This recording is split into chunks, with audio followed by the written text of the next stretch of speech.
Estrategias docentes para un aprendizaje significativo, de Frida Díaz Barriga. Continúo con el capítulo 4. En este audio también continuaré con los componentes básicos del aprendizaje cooperativo.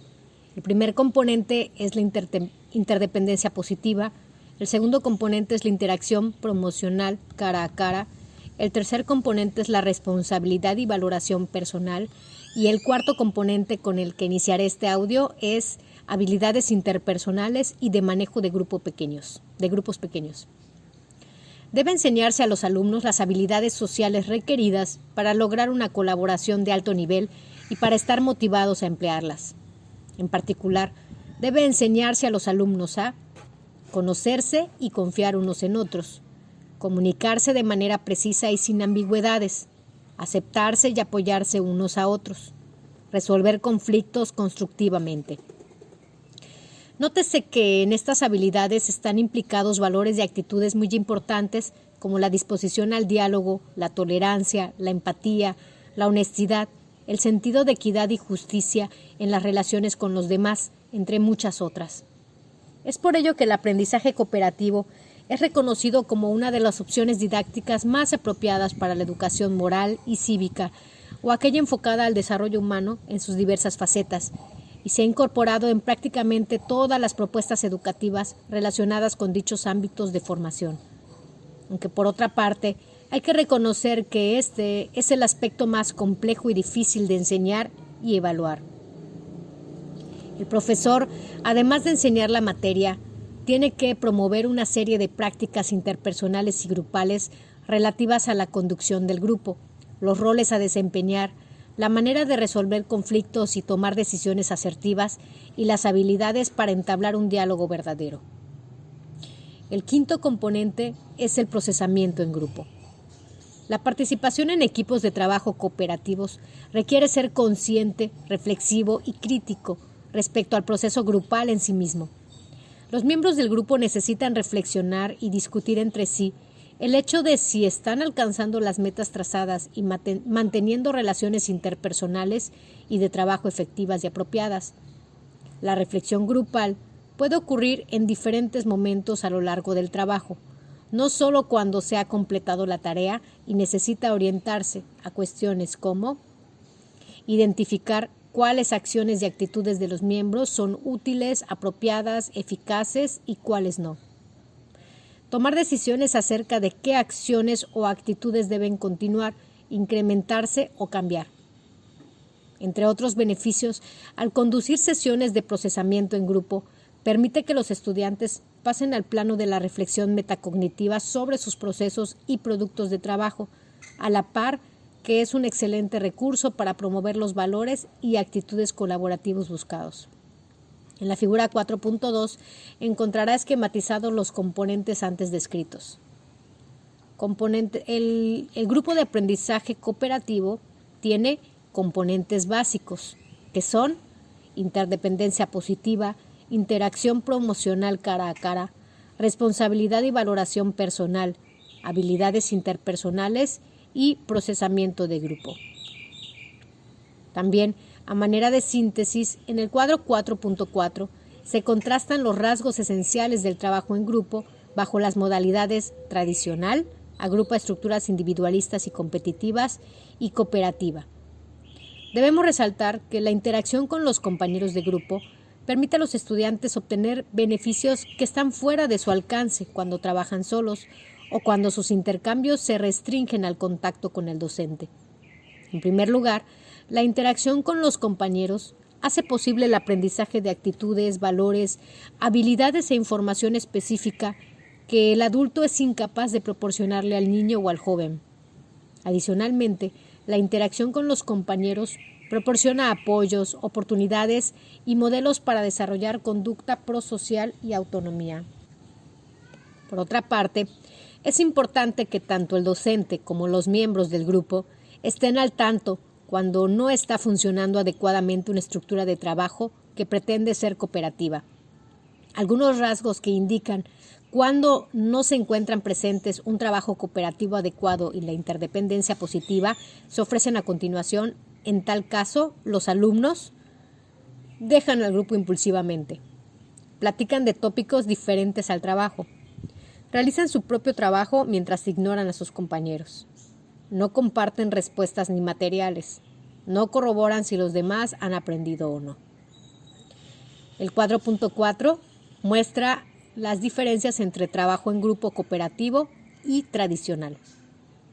Los grupos de aprendizaje cooperativo tienen interdependencia positiva, mientras que los grupos tradicionales no tienen interdependencia. Los de aprendizaje cooperativo hay una valoración individual, en los tradicionales no hay valoración individual. En los de aprendizaje cooperativo sus miembros son heterogéneos, en los grupos tradicionales sus miembros son homogéneos. En los de aprendizaje cooperativo el liderazgo es compartido, en los grupos tradicionales solo hay un líder. En los grupos de aprendizaje cooperativo existe responsabilidad por los demás. En los tradicionales solo se responsabilizan por sí mismo. El de aprendizaje cooperativo enfatiza la tarea y su mantenimiento. Los grupos tradicionales solo enfatizan la tarea. En los de aprendizaje cooperativo se enseñan directamente habilidades sociales. En los tradicionales se presuponen o ignoran las habilidades sociales. En los cooperativos el profesor observa e interviene. En el tradicional el maestro ignora a los grupos. En el cooperativo ocurre el procesamiento en grupo. En el tradicional no hay procesamiento en grupo. Y aquí vamos a otro subtítulo que se llama Actividad docente y diseño de situaciones de aprendizaje cooperativo. El Centro de Aprendizaje Cooperativo de la Universidad de Minnesota ha propuesto 18 pasos que permiten al docente estructurar el proceso de enseñanza con base en situaciones de aprendizaje cooperativo, los cuales son: 1. Especificar objetivos de enseñanza. 2. Decidir el tamaño del grupo. 3. Asignar estudiantes a los grupos. 4. Acondicionar el aula. 5. Planear los materiales de enseñanza para promover la interdependencia. 6. Asignar los roles para asegurar la interdependencia. 7. Explicar la tarea académica. 8. Estructurar la meta grupal de interdependencia positiva. 9. Estructurar la valoración individual. 10. Estructurar la cooperación intergrupo. 11. Explicar los criterios del éxito. 12. Especificar los comportamientos deseables. 13. Monitorear la conducta de los estudiantes. 14. Proporcionar asistencia en relación a la tarea. 15. Intervenir para enseñar habilidades de colaboración. 16. Proporcionar un cierre a la lección. 17. Evaluar la calidad y cantidad del aprendizaje de los alumnos. Y 18. Valorar el buen funcionamiento del grupo. En relación con los pasos de enseñanza antes delineados, los autores proponen la necesidad de que el profesor maneje las siguientes estrategias. 1. Especificar con claridad los propósitos del curso y la lección en particular. 2. Tomar ciertas decisiones respecto a la forma en que ubicará a sus alumnos en grupos de aprendizaje previamente a que se produzca la enseñanza. 3. Explicar con claridad a los estudiantes la tarea y la estructura de la meta. 4. Monitorear la efectividad de los grupos de aprendizaje cooperativo e intervenir para proveer asistencia en las tareas, responder preguntas, enseñar habilidades e incrementar las habilidades interpersonales del grupo. 5. Evaluar el nivel de logro de los estudiantes y ayudarles a discutir qué tan bien colaboraron unos con otros. En relación con la especificación de los propósitos perseguidos, el docente tiene que delinear dos tipos de objetivos. 1. Los objetivos académicos, referentes a los aprendizajes esperados en relación con el contenido curricular. Sobra decir que el docente debe considerar el nivel conceptual y la motivación de sus alumnos, sus conocimientos previos y la propia significatividad de los materiales, pudiéndose auxiliar de un análisis conceptual o de las mismas tareas a realizar. Y 2.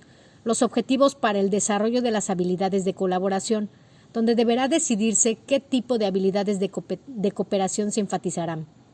Según Sapon-Levin, el trabajo cooperativo en la escuela suele fallar cuando no se encuentra directamente vinculado con el currículo escolar o no permite la consolidación de verdaderas comunidades de aprendices que cotidianamente trabajen en aulas inclusivas, justas y democráticas. Respecto a la conformación de los grupos, se mencionó con anterioridad la recomendación de un máximo de 6 integrantes por equipo de trabajo. El rango puede variar de 2 a 6 y el docente tiene que decidir el tamaño óptimo valorando los principios enlistados en el cuadro 4.5. Y aquí muestra la imagen de unos niños y una maestra.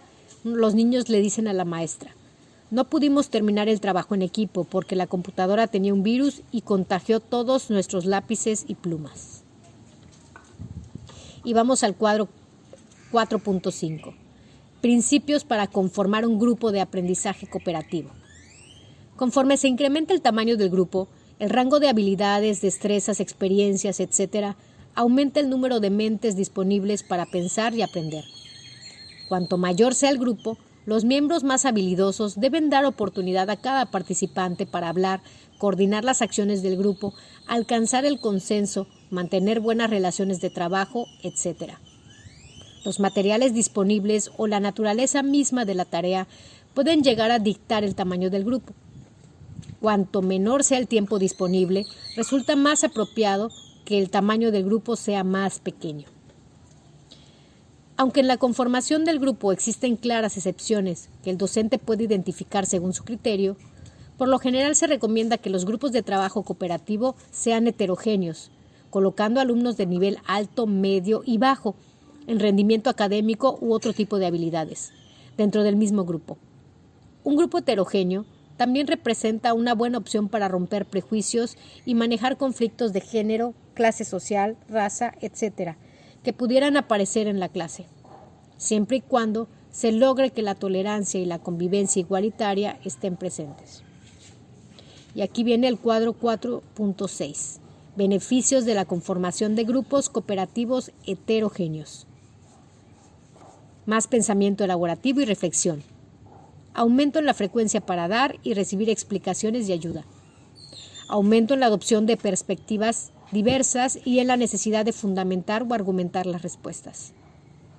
Incremento en la profundidad de la composición o producción a realizar. Manifestación de comportamientos más tolerantes, cuestionamientos de prejuicios. Relaciones interpersonales más equitativas, aulas más inclusivas y democráticas. En lo referente al arreglo del aula, los docentes suelen cometer errores como los siguientes: colocar a los estudiantes en una mesa rectangular donde no pueden tener contacto visual con los demás miembros.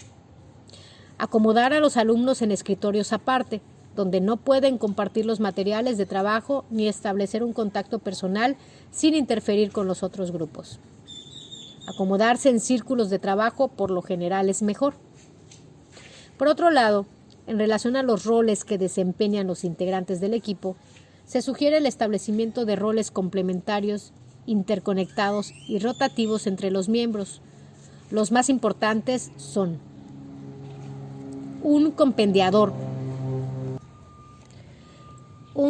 El compendiador que se encargará de resumir las principales conclusiones o respuestas generadas por el grupo. Un inspector que se asegurará de que todos los miembros del grupo puedan decir explícitamente cómo arribaron a una conclusión o respuesta. Un entrenador que corrige los errores de las explicaciones o resúmenes de los otros miembros. Un narrador que tiene como tarea pedir a los integrantes del equipo relacionar los nuevos conceptos y estrategias con el material aprendido previamente. Un investigador mensajero que consigue los materiales que el grupo necesita y se comunica con los otros grupos y con el profesor. Un registrador, cuya función es escribir las decisiones del grupo y editar el reporte de trabajo. Un animador, que reforzará las contribuciones de los miembros del equipo. Un observador, que cuidará que el grupo esté colaborando de manera adecuada. Evidentemente, dependiendo del tamaño del grupo, un alumno puede asumir una o más funciones. Con el propósito de estructurar metas que permitan una interdependencia positiva, el docente tiene la opción de recurrir a recursos como los siguientes. Pedir al grupo que genere al menos un producto de trabajo conjunto, reporte, proyecto, ensayo, maqueta, protocolo, prototipo, guión, etc. Proporcionar recompensas al grupo en relación con el desempeño conjunto de todos los integrantes. No obstante, también debe evaluarse a cada integrante en lo personal, para lo cual el docente puede, por ejemplo, aplicar algunas pruebas, preguntar al azar a varios alumnos, pedirles que demuestren a otros lo que han aprendido, solicitar al inspector, narrador y observador del grupo que describan la dinámica y logros del trabajo realizado, etc. Por último, la evaluación requiere conjugar los aspectos cuantitativos y cualitativos del aprendizaje logrado por los alumnos, así como conciliar los estándares planteados para toda clase con los criterios logrados por cada equipo. El profesor puede realizar una especie de triangulación, es decir, considerar diversos elementos al realizar la evaluación, por ejemplo, la elaboración de un reporte de trabajo, un conjunto de problemas o respuestas que han sido respondidas por acuerdo en el grupo e incluso los exámenes aplicados. En la decisión de la calificación a otorgar, puede ponderar, por ejemplo, el promedio de los puntajes individuales de los integrantes del equipo o el número de miembros que lograron el criterio específico establecido de inicio. De hecho, Sapón y Levin recomienda el empleo del método de evaluación mediante portafolios como una opción en la que se evalúan tanto los logros individuales como los grupales y se exploran diversas producciones de una forma dinámica. Independientemente del sistema de evaluación adoptado, resulta imprescindible la evaluación del funcionamiento del grupo, que implica una reflexión compartida entre el docente y los equipos de trabajo. A este respecto, consultes el cuadro 4.7, donde se plantean algunas cuestiones que el docente requiere observar en relación con el funcionamiento de dichos equipos de trabajo. En el transcurso de la actividad conjunta realizada entre iguales es muy frecuente la aparición de controversias conceptuales, pero esto viene en el siguiente audio.